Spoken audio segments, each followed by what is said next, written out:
জন্য হামলা হয়েছে। এখন পর্যন্ত প্রেস ক্লাব, ডিআরইউ, ডিউটি সহ যে সকল সাংবাদিক সংগঠনগুলো রয়েছে তারা কি কোনো বিবৃতি দেওয়ার দুঃসাহস হয়েছে? তারা করে নাই। তারা কিসের সংগঠন চালায়? তারা কি দলের সংগঠন চালায় নাকি সাংবাদিকদের সংগঠন? আমরা দেখতে চাই তারা কি ভূমিকা রাখে। আজকে লজ্জার, আজকে যে সাংবাদিককে আজকে লেন মেরে ফেলে দেওয়া হয়েছে সেই সাংবাদিকটা একদিন প্রেস ক্লাবের সভাপতি হবে না তার কোন নিশ্চয়তা আছে? সেই তো হতে পারে একদিন প্রেস ক্লাবের সভাপতি, তাই না?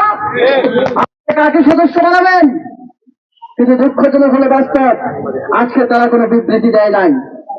যদি কোনো দলীয় কর্মীর উপর হামলা হয় বিবৃতি দেওয়ার জন্য উঠে পড়ে লেগে যায়, কিন্তু সাংবাদিকদের উপর প্রশাসনের এভাবে হামলা দেয় নাই। এটা আমাদের জন্য লজ্জার। আমরা চাইবো প্রশাসনের কাছে তো অনেক পরের ব্যাপার, আমাদের যে সকল সাংবাদিক সংগঠনগুলো রয়েছেন তারা আমাদের পাশে দাঁড়াবেন। আজ সাংবাদিক ভাইরা, টেলিভিশনের যে সকল সাংবাদিক ভাইরা আজকের মানববন্ধনে এসেছেন, আপনাদের সকলকে আমার পক্ষ থেকে বিনম্র শ্রদ্ধা জানাচ্ছি। সকলকে ধন্যবাদ। আমরা এর বিচার না হলে আমরা পরবর্তীতে আরো কঠোর কর্মসূচি দেব। ধন্যবাদ সবাইকে।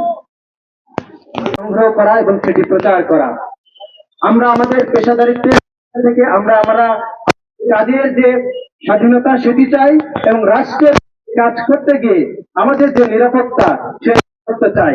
গতকাল পুলিশ যে ঘটনাটি ঘটিয়েছে এবং এই ঘটনার সাথে যারা জড়িত এবং পিছন থেকে যারা ইন্ধন এসি রুমের মধ্যে বসে থেকে তাদের দ্রুত সময়ের মধ্যে তাদের বিরুদ্ধে ব্যবস্থা নেওয়ার দাবি এ পর্যায়ে তুলে ধরেছি।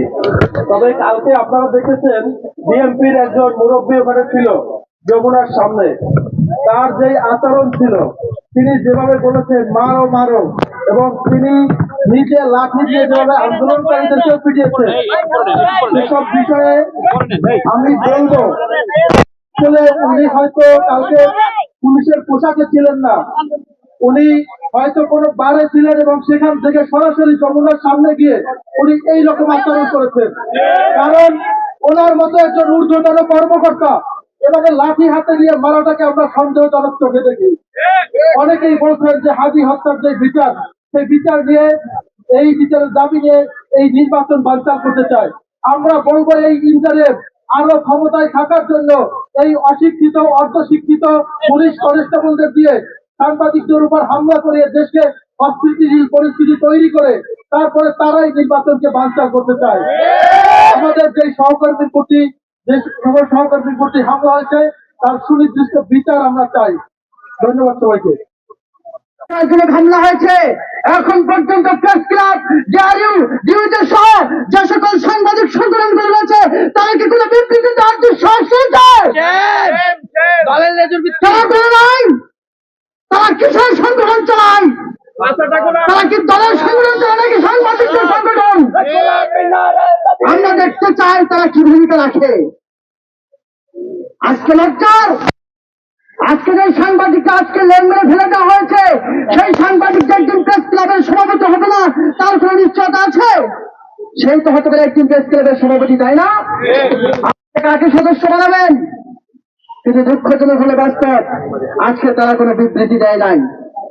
যদি কোনো দলীয় কর্মীর উপর হামলা হয় বিবৃতি দেওয়ার জন্য উঠে পড়ে লেগে যায়, কিন্তু সাংবাদিকদের উপর প্রশাসনের এভাবে হামলা দেয় নাই। এটা আমাদের জন্য লজ্জার। আমরা চাইবো প্রশাসনের কাছে তো অনেক পরের ব্যাপার, আমাদের যে সকল সাংবাদিক সংগঠনগুলো রয়েছেন তারা আমাদের পাশে দাঁড়াবেন। আজ সাংবাদিক ভাইরা, টেলিভিশনের যে সকল সাংবাদিক ভাইরা আজকের মানববন্ধনে এসেছেন, আপনাদের সকলকে আমার পক্ষ থেকে বিনম্র শ্রদ্ধা জানাচ্ছি। সকলকে ধন্যবাদ। আমরা এর বিচার না হলে আমরা পরবর্তীতে আরো কঠোর কর্মসূচি দেব। ধন্যবাদ সবাইকে।